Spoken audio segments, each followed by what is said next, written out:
Voltamos de novo à sua presença para estar consigo nos próximos minutos com mais um Bíblia Fala. Diariamente estamos por cá para lhe apresentar as grandes verdades que a Bíblia tem para nos oferecer e que poderão fazer de nós pessoas muito mais conhecedoras da verdade e, ao mesmo tempo, também pessoas com mais certezas quanto àquilo que Deus tem para cada um de nós. Estamos a falar de algo muito importante, temos vindo a falar sobre a presença do Espírito de Deus, quem é o Espírito de Deus, o que Ele pode fazer por cada um de nós. E eu não sei se você já alguma vez pensou nisto. O que é que nós perderíamos se o Espírito de Deus não fosse Deus, efetivamente? Bom, é impensável porque Ele é verdadeiramente Deus, temos visto isto ao longo destes dias. Antes de começarmos a nossa conversa com o Pedro Esteves, eu quero convidá-lo a si, que está desse lado, a abrir a sua Bíblia, se tiver a Bíblia por perto. Poderá também fazê-lo no seu tablet, no seu iPhone, no seu telemóvel, não importa. No capítulo 28 de Atos. Atos capítulo 28 é o último capítulo deste livro, do livro de Atos. Se lermos o versículo 25, nós vamos encontrar estas palavras de Paulo. E estando discordes entre si, retiraram-se, havendo Paulo dito esta palavra: Bem falou o Espírito Santo aos vossos pais pelo profeta Isaías. Pedro, ontem terminámos dizendo que realmente o Espírito Santo está em toda a Bíblia, que vemo-lo de uma forma muito ativa no Novo Testamento, mas esta passagem que acabamos de ler no Novo Testamento retrata aquilo que era o papel do Espírito Santo no Velho Testamento. Podemos dizer que a Bíblia revela uma obra específica sempre associada à pessoa do Espírito Santo? Ao longo de toda a Bíblia, de forma muito coerente, nós percebemos que o Espírito Santo, enquanto Deus, se quisermos, na sua obra, no seu ministério específico e especial, está a intervir junto dos homens, de diversas maneiras, mas poderemos resumir que a sua ação, essencialmente, é de proximidade com o homem. Por isso, tal como acabámos de ler aí, o apóstolo já dizia que todos os profetas desde a antiguidade tinha sido a obra do Espírito Santo neles, é que lhes tinha permitido escrever, revelar. Por isso podemos começar, e hoje nestes minutos que temos vamos debruçar-nos numa tentativa de conseguir resumir, não o podemos fazer de forma muito completa, eu nem digo de todo, mas pelo menos muito completa, mesmo isso não conseguiremos porque tínhamos muitos textos que podíamos ler aqui. Mas vamos tentar encontrar em diferentes áreas 5 ou 6 textos bíblicos que nos ajudem claramente a compreender essa obra. Ou seja, podemos resumir lendo versículos bíblicos. Lendo versículos bíblicos, porque fazemos esse resumo. Eles são muito claros. Começamos por ver, nesse texto que acabaste de ler, que o Espírito Santo é o autor, no fundo, porque foi ele que inspirou e revelou esse conhecimento aos profetas. Mas agora vemos que o Espírito Santo também tem uma obra no leitor. Eu leio, por exemplo, em 1 Coríntios, no capítulo 2 e no versículo 12. O que é que diz o apóstolo Paulo? Que nós recebemos o Espírito que provém de Deus para que pudéssemos conhecer o que nos é dado gratuitamente por Deus. Isto é uma referência clara à palavra de Deus, porque é uma das coisas que Deus nos dá gratuitamente e nós só podemos compreendê-la porque temos o Espírito que provém de Deus. Exatamente o mesmo, como dizia o apóstolo, o mesmo que revelou essas coisas aos profetas. Isso. Na Bíblia também vemos que Jesus, e isto aqui é muito interessante, selecionei aqui 2 passagens, a influência do Espírito Santo e a sua ação na obra de Jesus Cristo também foi muito interessante. Muito determinante. E determinante também, e está muito próxima daquela que ele faz em nós, mas teve que a fazer e a reproduzir na vida de Cristo.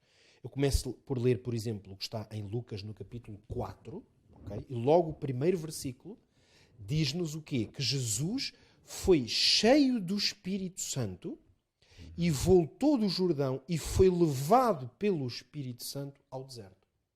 Então, este texto vem na sequência do batismo de Jesus e então é-nos dito que não só o Espírito Santo automaticamente ungiu, até porque apareceu de uma pomba, e a vida de Cristo manifestou logo essa plenitude do Espírito, mas também o acompanhou. E automaticamente começou a acompanhá-lo e a dirigi-lo, que é como quem diz, olha, agora é para aqui que tu vais. Porque é isto que o Espírito Santo faz na vida do crente. Dirige, no fundo, os seus passos, enuncia-lhe o caminho que ele tem que percorrer. Mas mesmo agora, olhando para momentos importantes da obra que Cristo realizou, vamos ler, por exemplo, em Mateus, no capítulo 12, basta lermos aqui o versículo 28 para compreendermos isto.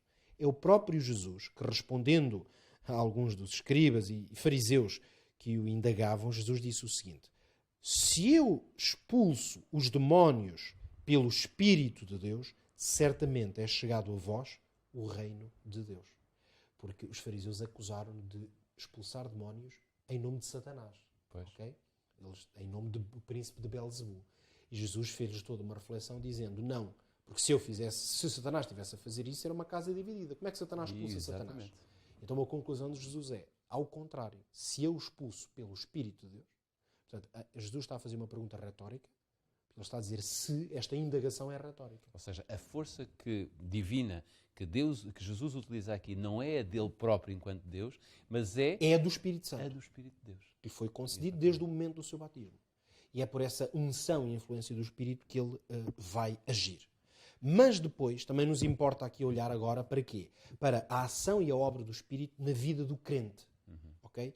Há uma ação específica e única que sem o Espírito Santo, esta é que é a conclusão, sem o Espírito Santo quer dizer que esta obra não estava a acontecer. Isto quer dizer o quê? Que o Pai não a pode realizar ou que Jesus não a pode realizar? Essa pergunta, eu diria que ela não tem resposta porque ela não pode ser feita. Ela não faz sentido. Era o mesmo que dizer, então, mas sem Jesus não podíamos ser salvos. Então, não interessa perguntar isso, porque Jesus veio para nos salvar. E é essa informação, essa revelação da Bíblia é que nos ajuda a compreender o plano da salvação. Tal como a obra que o Espírito Santo, Deus, realiza em nós, se não acontecesse essa obra, nós também estaríamos perdidos à mesma. Exatamente. Okay? Assim como a obra que o Pai realiza sem ela, estávamos perdidos na mesma. Porque é a obra divina de salvação. Alguns exemplos de qual é a obra que o Espírito Santo está a realizar em nós. Vamos ler em Tito, okay? No capítulo 3 e no versículo 5. São palavras, portanto, do apóstolo Paulo, que vai dizer o seguinte. Vamos ler o 4 e o 5. Tito 3, 4 e 5 diz: mas quando apareceu a benignidade de Deus, o nosso Salvador, e o seu amor para com os homens, não por obras de justiça que houvéssemos feito, mas segundo a sua misericórdia, ele nos salvou mediante o quê? A lavagem da regeneração e da renovação pelo Espírito Santo que ele derramou ricamente sobre nós. Curiosamente, isto parece quase uma resposta às palavras que eu estava a dizer, mostrando que a obra da salvação está a ser operada por Deus na pessoa do Pai, do Filho e do Espírito Santo.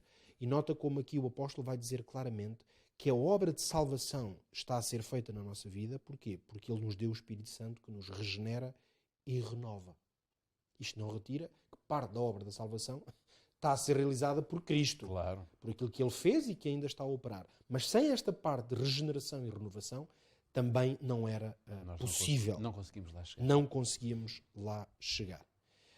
Claro, eu poderia aqui, vou só mencionar, porque devemos ter tempo para ir mais a fundo nas próximas semanas às muitas palavras que Jesus deixou sobre o Espírito Santo e nas quais instruir-nos sobre o que é que o Espírito Santo iria fazer sobre nós, a Igreja e os crentes.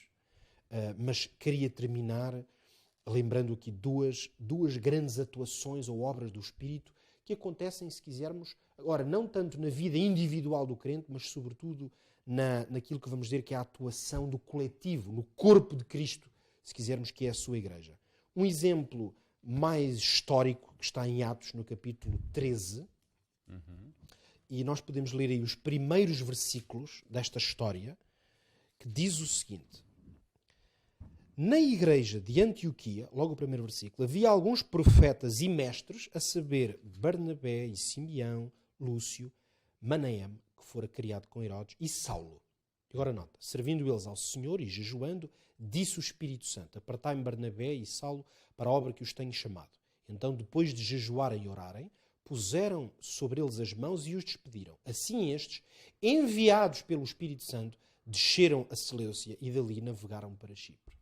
Esta narrativa que temos aqui, esta história, está contada de uma maneira tremenda, porque quase que faz uma mistura entre o que os homens estão a fazer e o que o Espírito Santo está a fazer. Claro. Por um lado diz que os homens, os líderes da igreja, jejuaram e oraram e escolheram aqueles homens, mas logo a seguir diz que quem enviou aqueles homens foi o Espírito Santo. Porque de tal maneira o Espírito Santo tem a obra de dirigir a igreja, e esta é a ênfase que eu quero dar aqui, o Espírito Santo é quem dirige a igreja. Isso. Qualquer igreja que se diga uma igreja cristã, ela tem de estar num relacionamento tão próximo com o Espírito Santo que possa dizer: ele é que está a dirigir, é ele que está a mandar. E finalmente, vamos terminar lendo 1 de Coríntios, no capítulo 12. Ok, Jorge? E aqui vamos encontrar esta tremenda revelação de que o Espírito Santo faz o quê? Distribui os dons, na essência. Vê, por exemplo, aqui o versículo 8 diz o seguinte: a um, pelo Espírito, é dada a palavra de sabedoria, a outro, pelo mesmo Espírito, a palavra de ciência.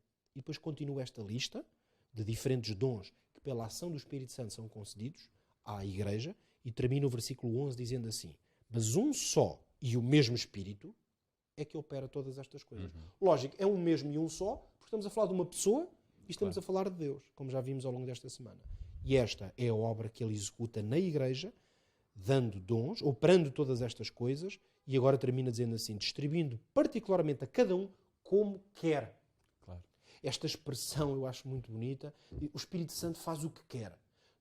À escala humana, quando nós dizemos que alguém faz o que quer e o que lhe apetece, normalmente é um sentido pejorativo, não é negativo. Claro. Parece uma pessoa assim um bocado sem regras, sem rei nem roque. Faz o que quer e o que lhe apetece. Mas quando esta expressão é aplicada a Deus e ao Espírito Santo, ela toma uma dimensão diferente. Porque dizer que o Espírito Santo faz o que quer é, digamos, o ideal na Terra. É quando o Espírito Santo de Deus tem liberdade para agir. E a ti dá-te dons e inspira-te, guia-te por um caminho, a mim guia-me por outro, dá-me os dons que Ele quer e bem lhe entende. Porque tudo o que Deus quer e o seu Espírito é bom para nós e para a Igreja. Nós iremos falar disto muitas vezes, mas se calhar podíamos dizer, para rematar mesmo o Bíblia Fala de hoje, que o Espírito Santo é alguém a quem nós podemos adorar. Nós adoramo-lo porque como é que nós não adoraríamos aquele que dirige a nossa vida, que nos guia, que nos abençoa, que nos salva e nos renova. Estou a resumir tudo o que acabamos de ler. Nós só podemos adorar aquele que faz esta obra em nós. Grandes feitos tem feito o nosso Deus. Grandes coisas nós temos recebido de Deus, pelo Espírito de Deus, e acredito que você que está aí desse lado a escutar esta conversa simples entre dois amigos de Deus e que querem continuar a servir a Deus, você que está desse lado provavelmente também já sentiu muitas vezes a presença do Espírito de Deus na sua vida.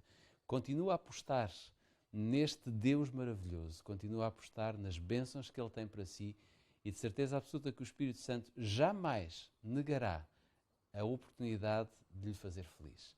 Nós voltamos amanhã. Já sabe que pode estar connosco sempre na RCS. Estamos por cá de manhã e depois em repetição às 7 horas da tarde. Também pode escutar esta série do Bíblia Fala em sistema podcast. Basta ir ao nosso site na internet, em radiorcs.pt. Pode nos ver pelo Facebook, facebook.com/radiorcs, e pode também ver-nos e escutar-nos no Op Channel em optv.pt. Está tudo dito por hoje. Voltamos amanhã.